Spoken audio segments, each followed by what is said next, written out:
चला तर मग आम्ही आंघोळीला आलो आहे. बघा पाणी, हा बघा एक पाण्यात झोपला आहे. इकडे हे पाग पण आम्ही आणला आहे. इथे कपडे धुवायची जागा आहे. तो तिकडे क्वार्टर घेऊन हातात आहे.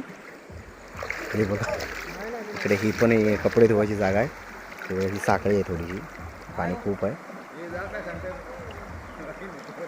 जास्त पाणी म्हणजे खूप आहे. एवढं काय हे प्रेशर नाही, साखळी आहे ही. पूल आहे आमचा जुनावाला, तो तुटला आहे बघा तो एका बाजूला.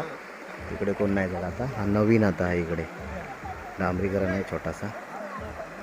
हा बघा इथे कपडे आणि स्वच्छ. हा बघा एक झोपतोय, आंघोळ करतोय. 2 तास झाले आंघोळ करतोय. हा काय पाण्यातून बाहेर काही येत नाही आहे. हा एक उभा आहे आणि हा तिकडे वर करत चाललाय. अरे ये टाकून दिला ना त्यानं, पण फेकला ना वस्तू कुठली तरी. ये हे बघा कपडे बिपडे इकडे आहेत. आता आम्ही जाऊ. पाणी खूप मजा आहे इकडे.